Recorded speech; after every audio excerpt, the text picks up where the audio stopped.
And God said, let the waters bring forth abundantly the moving creature that hath life, and fowl that may fly above the earth and the open firmament of heaven. God created great whales and every living creature that moveth, which the waters brought forth abundantly after their kind, and every winged fowl after his kind, and God saw that it was good. And God blessed them, saying, be fruitful and multiply, and fill the waters in the seas, and let fowl multiply in the earth, evening and the morning, with the fifth day. Today we're going to look at fish and creatures of the sea. Every way you look in this world, you find evidence of a master designer, a master creator. You go to the desert, the evidence is there. You go to the mountains, the evidence is there. You go to the valleys and the forests, the plains, the swamps, the ice caps, the evidence is all around you. You go into outer space and the evidence is staggering, overwhelming. Go beneath the surface of the water, in lakes and streams and oceans, and you will find irrefutable evidence for creation and against evolution. Consider the deep sea anglerfish. You can find this fish 6,000 feet beneath the surface of the sea. At 6,000 feet below the surface of the ocean, it's pitch black at high noon. It's always night down there.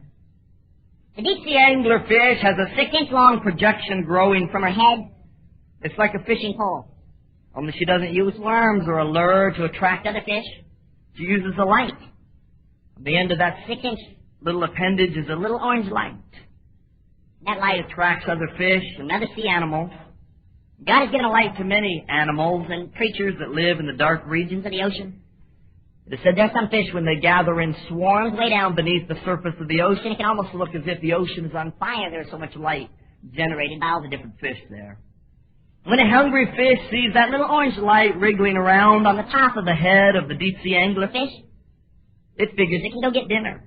Instead, it is the dinner. So when the fish comes over to swallow up the orange light, the anglerfish swallows it up instead. The anglerfish is about 3.5 feet long with rough black skin. The fishing rod grows just over her top lip. She can move it anywhere she likes. When another fish shows interest, she simply moves it near her mouth, and the dinner-to-be swims right where the anglerfish can catch it without any trouble. The deep-sea anglerfish isn't hungry. She folds the fishing rod back into a specially designed groove on the top of her head and turns her light off. If you think I'm making any of this up, you can go to the library and study it for yourself. Some of you are sitting out there thinking, I wonder if that's really true. And then you leave here and buy the National Enquirer at the grocery store on your way home.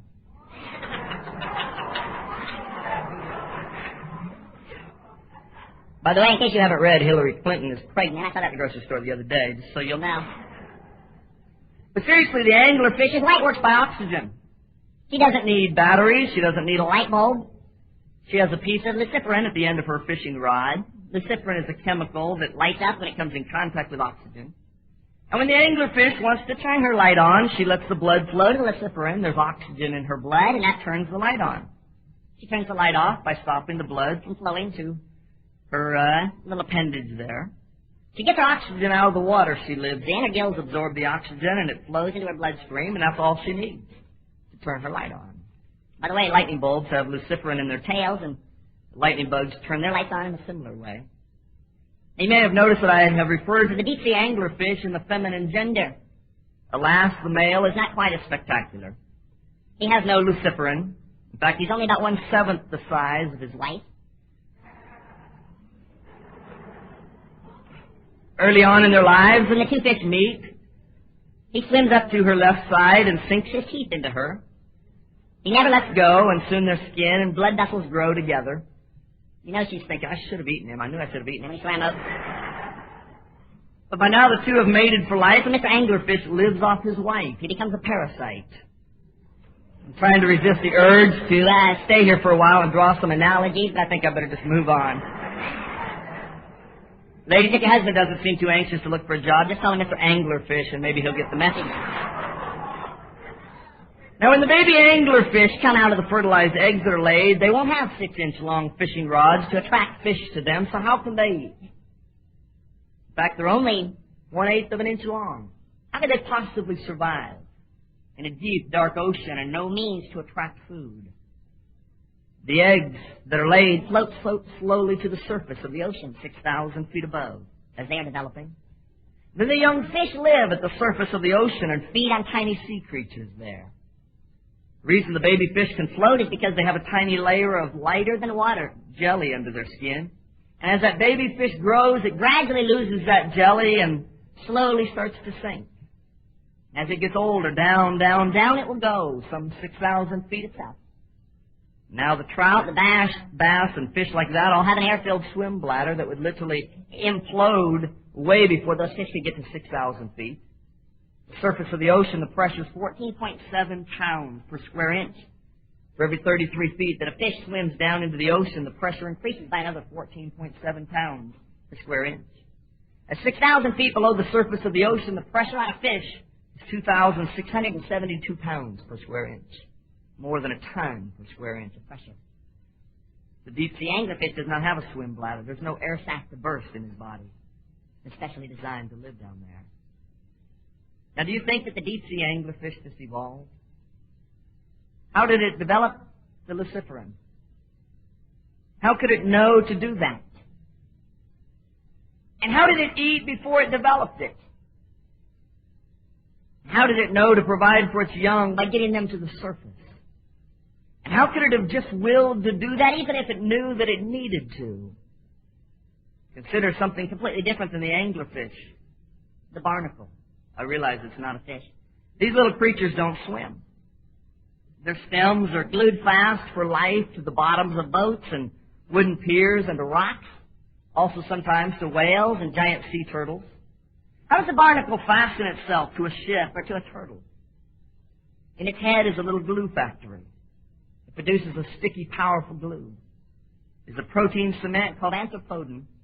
Scientists have said it may be the strongest glue in the world. It even sticks to wet objects. Try to glue two wet things together sometime. You probably won't be too successful. The barnacle cement works so well even underwater that it fastens himself for life to whatever he attaches himself to. You know, glue factories are designed and built by intelligent people. Scientists and other highly educated, highly trained, highly skilled people work on formulas until they have it just right. To think that a glue factory evolved would be foolish. The barnacle factory is 1 billion times smaller. And yet his glue is 10 times better. Who designed his little factory? Obviously someone much greater than man. How does a barnacle eat? They tell us that a barnacle can smell food floating around him. They'll open their shells and push out 24 long, thick, slender fingers called cirri. These wiggle back and forth in the water and grab anything that's edible, coil around it and quickly pull it back inside, and then instantly the shell snaps shut. Some barnacles glue themselves to big rocks near the shoreline. When the tide is in, those rocks are covered. When it's out, the barnacles are not underwater. Yet a barnacle must live underwater or it will die. So what happens when the tide goes out? The barnacle somehow knows to fill his shell with water before the tide goes out. A very important muscle on the barnacle pulls the shell tightly together, making it leak-proof and watertight, and that way his gills can take oxygen out of the water and he will stay alive and the sun can't dry him out either. How does he know to do that? Evolution? Not a chance. How about the eel? There's a certain kind of eel that is born way down deep in the Caribbean Sea. The mother and father eels go there from Canada, from the United States, from Norway, from Sweden, from France, from Africa, literally from countries all around the world. After the babies are born, the parents go back home and leave them there. At birth, the babies are tiny, little, thin, wispy things, but they eat constantly and they grow rapidly. Though the eels are born in salt water, they love to live in fresh water. When they are big enough, they start for home. They return to the lakes and the rivers and the countries that their parents came from. There is no one to show them the way. There are no maps or compasses or guideposts. Their parents have been gone a long time. But if their parents came from Canada, the offspring don't go to Sweden, they go to Canada. If their parents came from the United States, the offspring don't go to Norway, they go to the United States. Scientists can't explain why. But I can. God made them that way. The Bible says the fool has said in his heart, there is no God. There are so many things in nature and in our lives that scientists can't account for, and evolutionists have no idea. because they've ruled out the very existence of a creator God who in his wisdom gave the wisdom necessary to his creatures to survive. Consider the whale. I know the whale is a mammal. And some of you are thinking, how come you didn't preach on the whale when you preached about mammals? Because I didn't want to. Whales are able to stay underwater for a long time, but they have no gills. They must breathe atmospheric air, as do other members of the mammal family. In order for the whale to be able to descend to the ocean's depths, remain there for a long time, it has a very large reservoir of arterial blood, which receives oxygen during the spoutings and is kept in reserve for use by the four-chambered heart that the whale has. The whale also has a very large lung capacity. When it runs out of air, the whale must rise to the surface or it will drown. Now, if evolution were true, the whale should have developed gills somewhere along the way. But no, God didn't design them that way. The baby whale, when it is born, is immediately able to accompany its mother in her journey through the ocean. If it was otherwise, it would put whales at great risk. The skin of the whale is hairless, and underneath is a large layer of fat, sometimes nearly 2 feet in thickness. Very elastic and providing warmth and resistance to the enormous pressures of the water when the whale is deeply submerged. At 4,000 or 5,000 feet beneath the surface of the ocean, the aggregate total pressure on the whale's body is some 400 million pounds, or 200,000 tons of pressure, depending on the size of the whale and how deep it is. On large whales, the spinal column, they tell us, is like the trunk of a good-sized tree. The individual vertebrae are massive blocks bound together by the toughest ligaments and cartilages. The main artery is a pipe large enough to easily hold a full-grown man. The heart is a huge machine of incredible power and capacity, pumping out literally gallons of blood with every pulsation. Its mouth is huge, its tongue large enough for 6 men to lie down on. Its tail is massive and powerful, able to smash a boat to splinters with one blow. Most remarkable feature of the mouth on certain types of whales is what's called the baleen. Several hundred strips of flesh hang down from each side of the upper jaw. These strips vary in size according to where they are located, but the longest are some 10 to 12 feet long, nearly a foot wide at the base, and splitting into a multitude of hair-like fringes at the end. On a large whale, the baleen can weigh as much as 1 ton. And when feeding, the whale swims along with its mouth wide open, engulfing millions of tiny sea creatures, small shrimps and mollusks, fish and crabs, etc. When the mouth is filled with this mass of living creatures, the tongue is raised. The tongue can weigh up to 2 tons on a large whale. It's raised, leaving the water strained out through the baleen fringes, leaving a mass of food to travel down the gullet. The whale must consume large masses of small fish, because the gullet is so small that even the largest whale in the world cannot swallow a good-sized herring. And yet God has made provision for its survival.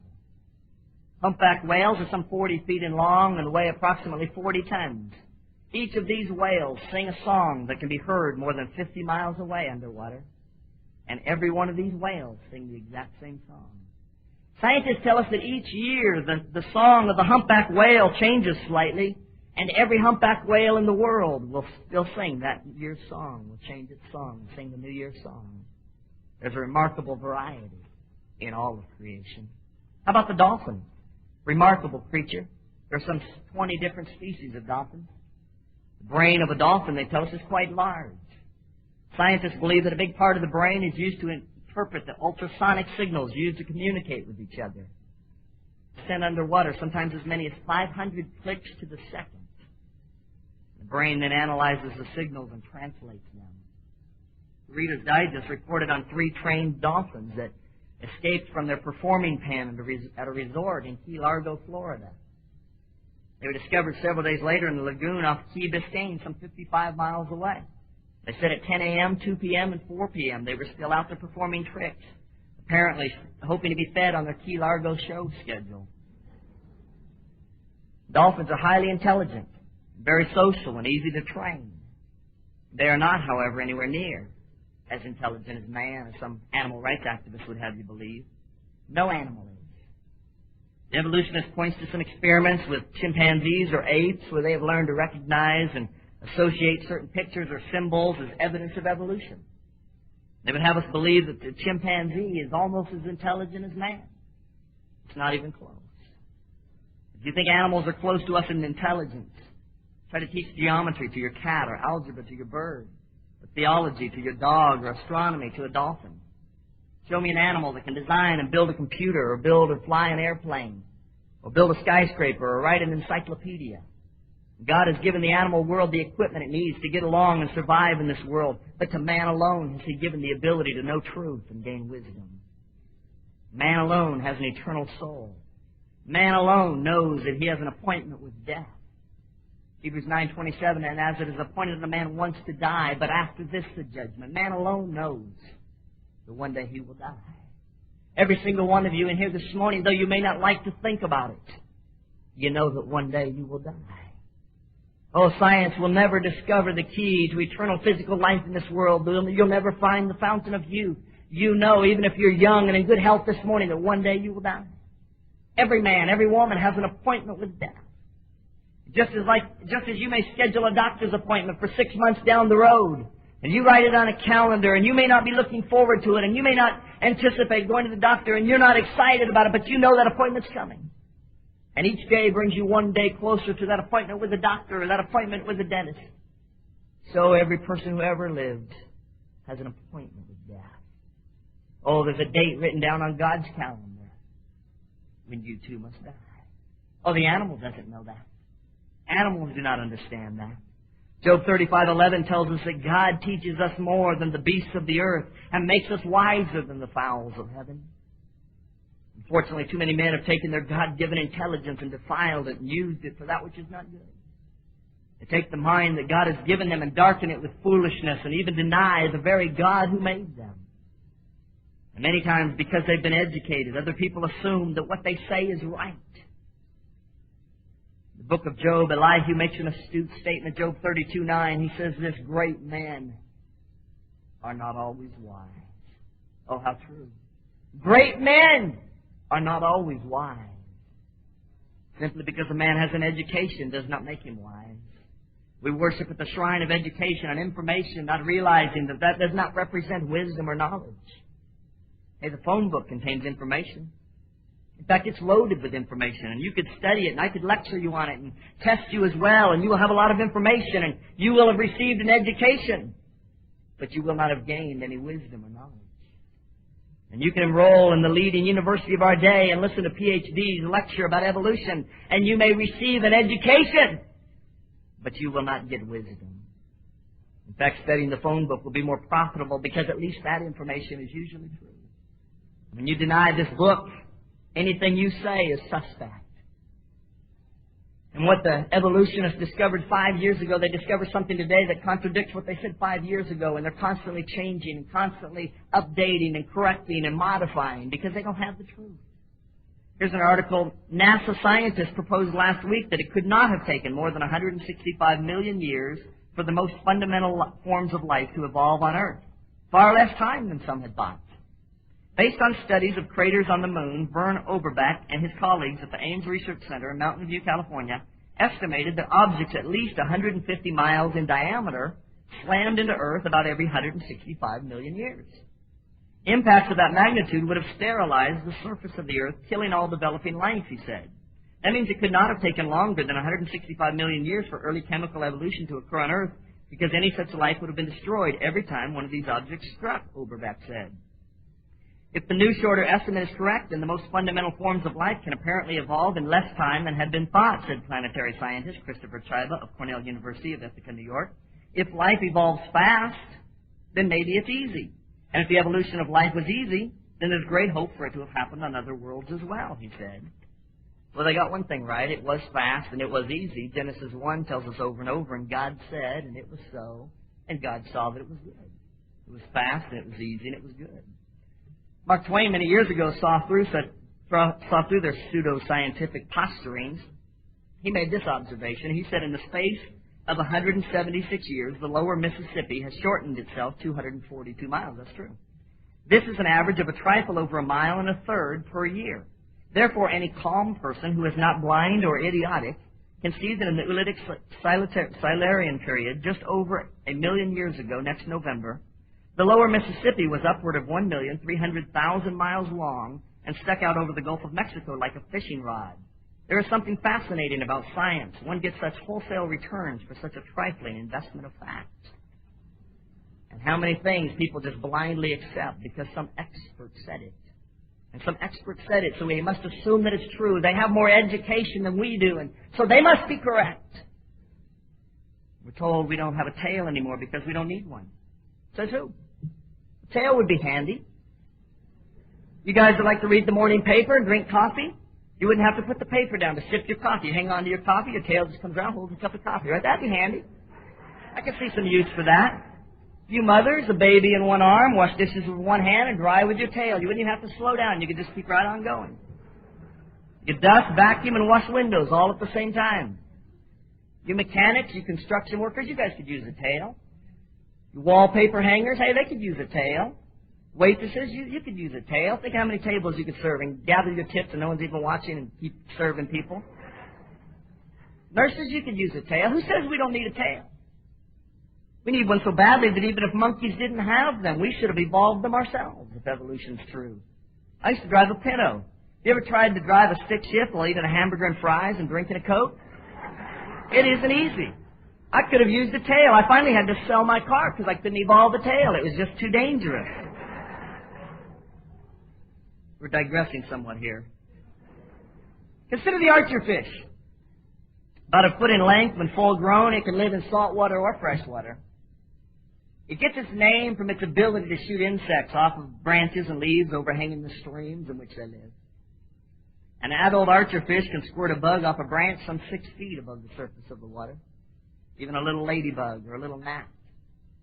At the time of shooting the water at an insect, the tip of the mouth barely breaks the surface of the pond or stream, and the eyes are submerged. Water in the gill chambers is driven into the mouth by a sudden, powerful compression of the gill covers. At the same time, the tongue is pressed upwards, converting a groove in the top of the mouth into a tube, which increases the speed of the outgoing stream. The archer fish, with its eyes below the water, must judge distance and take aim at targets above the water. Now, if you take a stick and you place it at an angle in a glass of water, half out and half in, it will appear that the stick is bent, even if it's perfectly straight. This is due to the bending of light rays as it passes air into water, and it's known as refraction. The archer fish actually then sees its food in a different position from the true one. And yet it still manages to carry out very good sharpshooting. The archer fish must make allowance for refraction in order to hit its target. The eyes that this fish have are large and more highly organized than most fish and give what is called binocular vision. They're forward-facing with a large overlap, thus enabling the fish to focus well and to judge distances very accurately. This is only one of the specializations enabling the archer fish to shoot down insects. I mentioned the shape of the mouth and the tongue and the mechanism for producing a jet stream of water and the necessary behaviors associated with that, all combined to give us a very interesting fish. Now, how long would all of that take to evolve? You know, evolutionists talk in millions and billions of years. Thousands and hundreds of years aren't even in their vocabulary. So let's be generous this morning and open-minded and kind. Let's suppose all that we talked about with the archer fish could have evolved in 500 years. Now, if it was necessary for its survival that it be able to shoot insects off of branches, it could not have survived. 500 years is too long. The archer fish would have died out. So let's say it was not necessary to its survival to shoot bugs off branches. There were and are enough insects and streams already for them to eat, so they would not need to shoot bugs off branches to survive. Why then would it ever try to shoot bugs off branches? Its first attempts would have been pitiful and fruitless. And if they were not even necessary, what would have caused it to continue to try? Surely its eyes and the adjustment for refraction and its tongue and the roof of its mouth and specialized gill covers are things that would have taken considerable concentrated effort over a long period of time. What was the motivation then? If it didn't need it to survive, and its first attempts obviously would have resulted in tremendous failure. If for at least the first 100 years they would have missed, and they didn't need the food anyway, how do you explain it? And if the evolutionary adaptations are not so nearly involved as one might assume, how come other fish haven't so evolved as the archer fish has? The evolutionist cannot answer those questions because the evolutionist is a fool. The fool has said in his heart, there is no God. God calls him a fool.